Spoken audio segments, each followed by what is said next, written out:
Hello everybody, thank you for joining us for today's video. Today we wanted to talk about something that I think a lot of people ask us about when they seek therapy here. They look for EMDR treatment. So we just want to talk a little bit about what EMDR is and how EMDR is helpful for treating trauma. So what's EMDR? So EMDR actually stands for Eye Movement Desensitization and Reprocessing, which is just like this big, long, fancy name that I have to think through every time I say it, right? That really just stands for this kind of treatment that you do. And it's used, like you said, it's used mostly for trauma, but not necessarily only for trauma. Yeah. It's actually been found to be really helpful for things like anxiety and depression also. But it's a kind of therapy that is a bit different than traditional talk therapy. It's not just sitting and talking. It's a therapy where you actually are a little bit guided to think about a specific thing or something that's happened. And we're really just dealing with however that memory is sitting inside of your brain.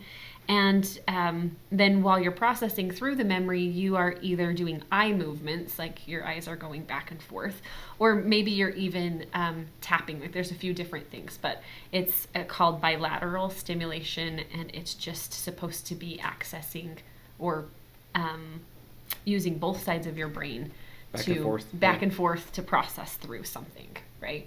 Yeah. So I don't know that was a great description, but When I was in school doing my bachelor's degree, so long before I was ever doing therapy, but I did a presentation on EMDR once. I think that was just assigned to me for a class, and in researching that, the best way I ever had it explained to me when I didn't know what it was kind of like this idea of trauma or these other experiences that lead us to be anxious or depressed are like kind of like a splinter that gets stuck in our brain, and we can do lots of healing around that. And just like if a splinter got stuck in your arm and you left it, eventually you kind of heal around it, and that's what a lot of times talk therapy can feel like. But EMDR is kind of the let's pull the splinter out and let it heal, and to do that we have to activate certain parts of your brain, and EMDR is a method of doing that. So that's how I always understood it. I actually really like that description. I sometimes explain this to my clients in the same way, right? Like if you go through an experience in life and your brain's not exactly sure where to file it away, then it gets stuck somewhere. Your brain's not sure what to do with it. Maybe it'll keep looping around over and over again.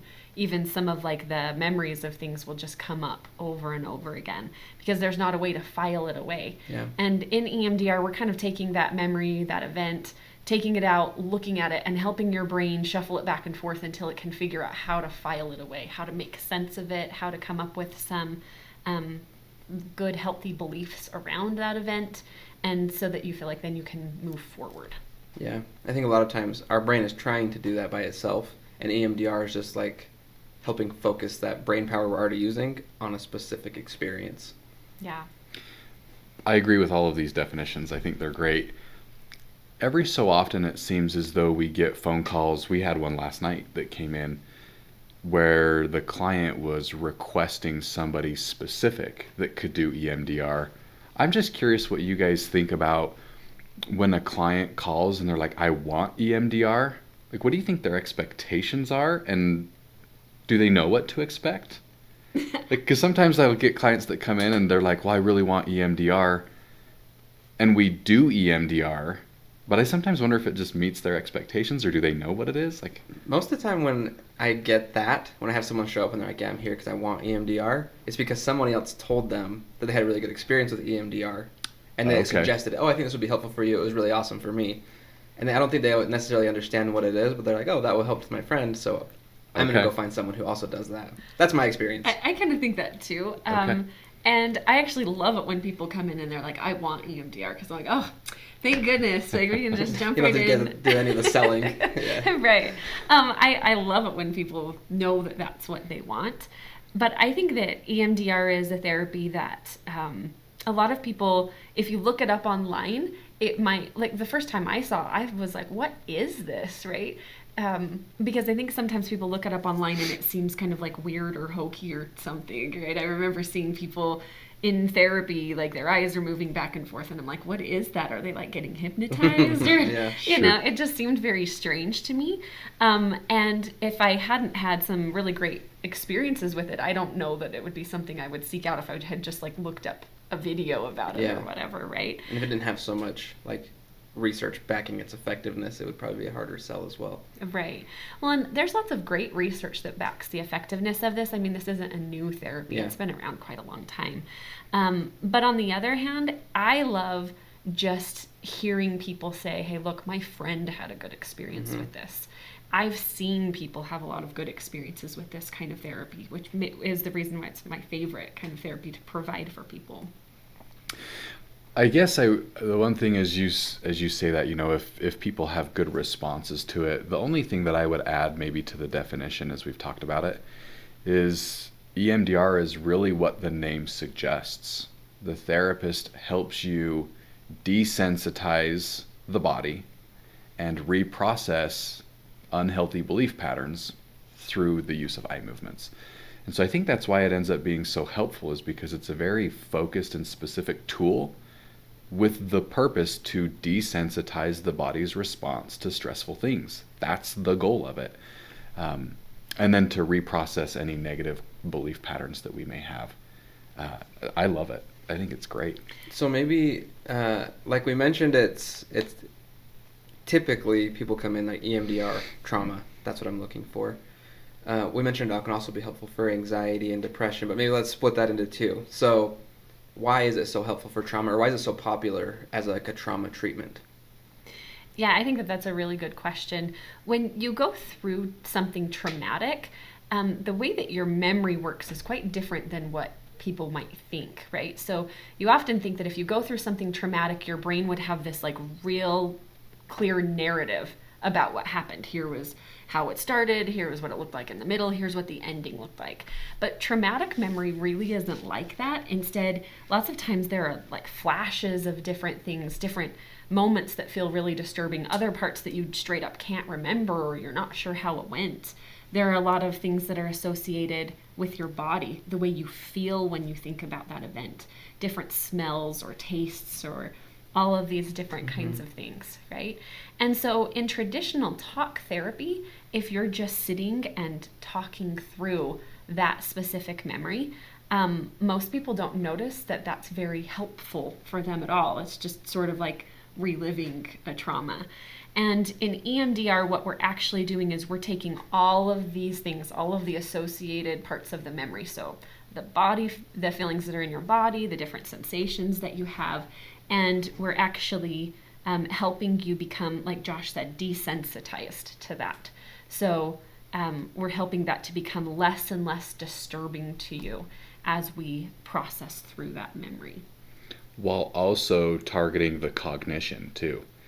I'm doing a training online right now by Bessel van der Kolk, who's one of like the front running psychiatrists in trauma treatment. And I really like one of the phrases he said, which was, PTSD is a diagnosis of memory. And so I've spent a lot of time thinking about that, and I think what you said just clicked for me. And I think what he means by that is a diagnosis of PTSD is non-linear. It's not chronological. It's I'm in this moment, but I'm also in that one. And the idea is we have to desensitize certain things to be in the present moment. Yeah. That's a big thing, EMDR. It's like a whole mouthful, you know? Right. It really is. Well, and Josh just said that this helps us process through or change some of our cognitions, right? When you go through something traumatic, there are certain specific beliefs that arise for a lot of people. And those beliefs can become really problematic, and your brain can start to connect to those in a lot of different places. So just as an example, one of the cognitions that I see a lot of that's related to a trauma is it's my fault, right? Yeah. So you go through something traumatic and your brain says, oh, the thing that this means is that it's my fault. And then your life can start to almost rearrange around that thought or belief because you feel like things are your fault. and you feel like you're responsible for things, whether you really are or not. And so doing this specific kind of treatment not only helps you become desensitized to sensations in your body, but it also helps you to restructure or rethink what the event means. Because lots of people notice that they try to tell themselves that, like, oh yeah, it's not my fault, but they don't really believe it. And in this kind of therapy, we're trying to help your body and your brain match, so that you not only can logically think through it, but your body also believes that. You feel like that's true. It's not just that you think that's true. You feel like it's true, that it's not your fault. Yeah, that's always the best way I feel like I can describe negative cognitions or define that, right? It's something that feels true, even if you could argue that it isn't, but it still feels that way. And I think a lot of people carry around a lot of those things, regardless of if it's trauma. It's just part of the human experience, is learning these things over time, and then they become deeply ingrained, even if they're not true and they're not helpful. Okay, so I don't want to kill all the time, but a question. If I'm a client and I've been referred for EMDR therapy, what kinds of things can I expect in a therapy session? That's such a good question. Because sometimes people have heard, like, okay, we're doing this like eye movement stuff. So they come into their first session and they're ready to do eye movements, like straight out the gates, right? And they think if they're not doing eye movements, they're not doing EMDR. Yeah. That's just completely untrue, right? When you come in to begin EMDR therapy, you're not going to jump in and do eye movements right away. That doesn't mean you're not doing EMDR, right? There are a couple of phases that you need to go through before you're ready to process through whatever the memory or cognition or whatever is, right? So in the beginning, you can expect that your therapist is going to do some basic talk therapy type of things. They're going to ask you some about things like negative beliefs you have about yourself. They're going to ask you some about things that might be triggering for you. And they're going to do a pretty thorough history taking, right? So they might ask you something like, yeah, you notice that right now you feel unlovable a lot of the time. Can you think back, when have you felt like that before? When do you think the first time was that you remember feeling that way? Was there anything specific in your life that happened to make you feel unlovable, right? They're likely going to ask you a lot of these history kind of questions, and it's looking for different targets to reprocess. Awesome. Would you add anything to that? No, I agree with everything Shara said. I think that expectation is like one of the biggest things, right? Is that EMDR is not just that, right? In the 8 phases of EMDR, 4 of them involve eye movements, right? And the other ones don't, and that's okay. But I think it's a really helpful framework. Even the talking part of it is a really useful framework for addressing people's trauma, but also anxiety and depression. And so maybe to segue into that a little bit, I think, like you mentioned, EMDR can be effective not just for trauma, but how does it play into anxiety and depression? How does it help? How does it help and treat those things? I think going back to, I always refer back to the acronym, to desensitize, right? When you think about anxiety, oftentimes most of us notice the body sensation of anxiety, the tight chest, the increased heart rate. I might feel clammy or sweaty. I mean, EMDR is designed to desensitize the body's response to that. And so even if you don't meet criteria for a PTSD diagnosis, that doesn't mean EMDR is not effective. Let's teach the body how to not be reactive to the triggers in the environment and desensitize some of that stuff. Yeah. I would also add that when we look at depression, part of what really feeds depression are some of these beliefs that we have about ourselves. Some of those, I'm worthless, the world is hopeless, some of those kinds of thoughts. And those thoughts didn't just arise out of nowhere. They didn't just, for most people, they don't just start one day and there's never anything like that beforehand. Instead, these thoughts start somewhere. And so using EMDR, we can actually go back and figure out, well, when did you start feeling this way? Where does some of this hopelessness come from? And we can help people to process through that thought so that it doesn't feel like that anymore. Instead, you might be able to notice, like, sometimes things feel hopeless, but that doesn't necessarily mean they are hopeless. And I really think that EMDR is helpful in treating depression in that way. I do too.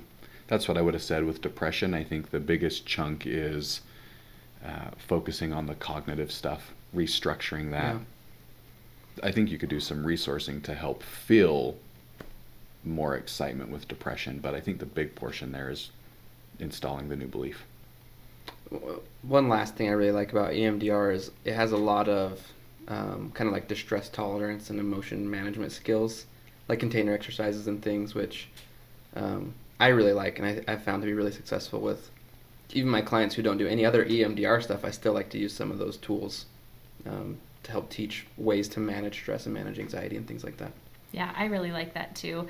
One of the things that I feel like is really popular out there that people say all the time is like, you need to sit with your emotions, right? And I can't tell you how many people come into my office and they're like, I don't know how to do that. Yeah. And which is fair, right? That's Yeah. fair. Because I don't know that you take a class at school or something that tells you how to sit with your emotions. But I think that EMDR actually quite literally teaches you to do this. And from your first couple of sessions, even though you're not doing eye movements, your therapist is asking you to sit with some emotion. They're asking you to sit with some of these feelings and not just run away from them. And in processing, you are quite literally building the ability to sit with a lot of these emotions. Yeah. It's not that the trauma goes away, and it's not that we're doing some crazy thing to your brain. It's almost like you're doing a whole session of like emotional weightlifting, right? You're just becoming stronger and stronger as you sit through session and work through some of this stuff. So I think that that's kind of an important way to look at it, right? This is how you learn how to sit through some of this, and EMDR can really help you learn how to do that. Yeah. I think it'd be fair to say, to kind of wrap this up, that like all three of us could probably agree that doing EMDR is, one, highly effective and like very valuable to know. Like probably, like Shara said, it's one of her favorite things. I think it's one of my favorite things. I would assume it's probably one of your favorite ways to treat as well. Mm-hmm. So if that's something you feel like would be beneficial to you, seek that out from a licensed professional. If you have any other questions about EMDR or other types of therapy, we'd love to talk about them, so let us know in the comments. Otherwise, thanks for joining us, and we'll see you on the next video. Thanks. Thank you.